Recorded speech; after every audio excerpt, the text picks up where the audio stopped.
Hey y'all, welcome to another Busy Bee Bakehouse tutorial. Today we're going to be making these chocolate candy transfers. These are perfect for Valentine's Day, and I love transfers because you can make them really far in advance, store them in an airtight container, and then use them on your cookies later. So they're perfect for large bulk Valentine's sales. Let's take a look at some of the things you'll need. You're first going to need your printed royal icing transfer sheet, and this is available on my website. You just purchase it, download it, and print it right on out. There's lots of different sizes with these, so pick the size that works best for you. Then you're also going to need a page protector or parchment paper or wax paper, a cello sheet or acetate. Any of those things will work, but for this tutorial, I'll be using a page protector. You'll also need some royal icing, and I'm going to be using a hybrid consistency icing for this tutorial. You also need a scribe tool or a toothpick. All right, let's get started. So as you can see, I have my printed out transfer sheet inside of a page protector. Before I started, I cleaned my page protector with soap and water and then let it dry completely.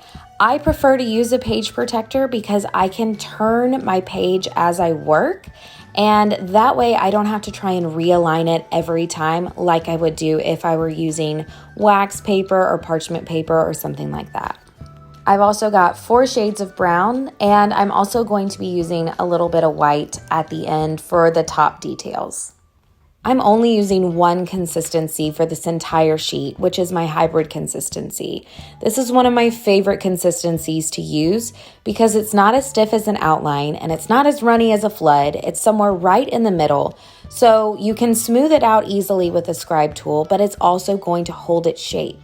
It also helps prevent cratering because it's a little bit sturdier. So I'm going to start with the circular candy first. And I'm just going to take my darkest shade of brown and I'm going to fill in each one of those circles. Since this is a hybrid consistency, I can just wiggle my piping bag around as I'm working, and that will help smooth out each one of my little dots. So I'm actually going to do the last size of chocolates at the end. I want to start with the first 2 sizes because as I'm working, I don't want my arm to scrape that icing down at the bottom. If I were working on this and not trying to record a tutorial, I could just turn my page to get better access to the icing as I go. But since I'm making a tutorial, I'm gonna try to leave the page in the same position. But at home, when you're working, know that you can always turn the page as you're moving.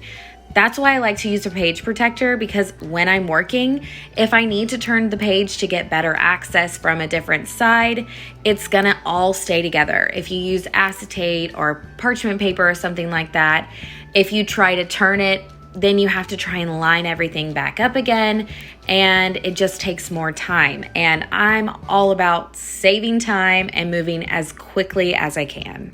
For my square, my rectangle, and my oval, what I'm doing is I am filling in my shape with my hybrid consistency icing, and then I am using my scribe tool to move that icing around and also smooth out my little chocolate candies. So again, this is why I like the hybrid icing, because it's really easy to work with, it's easy to smooth out, but it does hold its shape really well. I'm actually making these transfers for my Valentine's pop-up that I have in a couple weeks.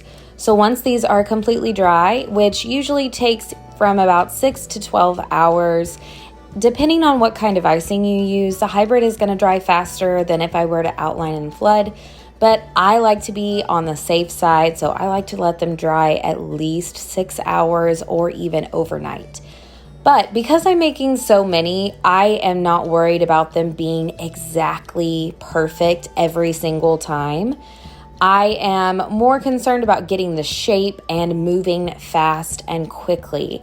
If you wanted that perfect shape every time, then I would suggest that you outline and flood each shape. But again, I'm making so many that I'm trying to just move as fast as I can. Now that I've got those top 2 sections done, I'm going to go ahead and move down to the bottom, doing the same thing, just filling in that shape and using my scribe tool to smooth it out.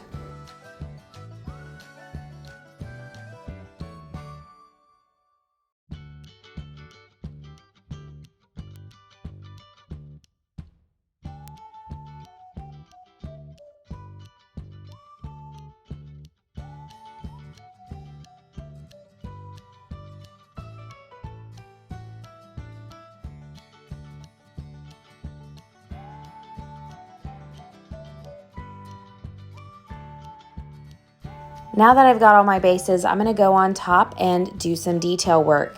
Now, I'm using the same consistency, that hybrid consistency, but the hole in my bag is too big for details. So what I'm going to do is take a brand new bag.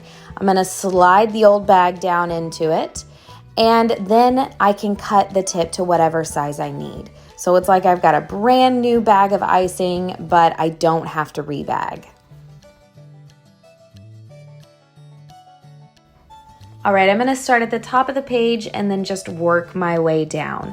So for my little circles, I'm just doing a quick little swirl on top of each one using a lighter shade of brown.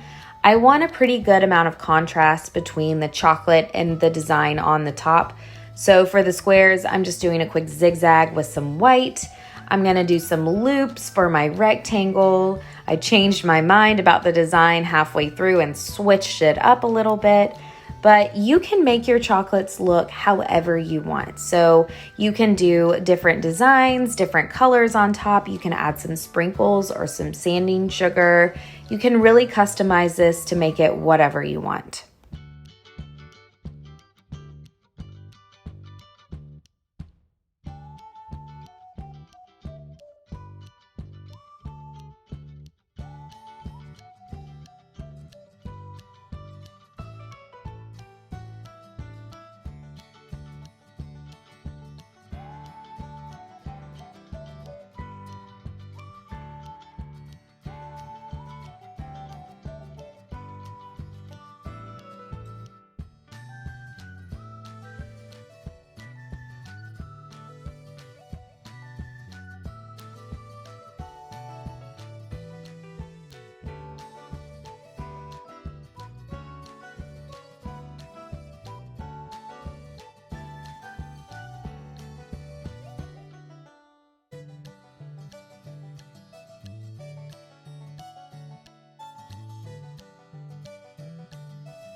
All right, guys, now what I'm gonna do is I'm gonna let this transfer sheet dry for about 6 hours.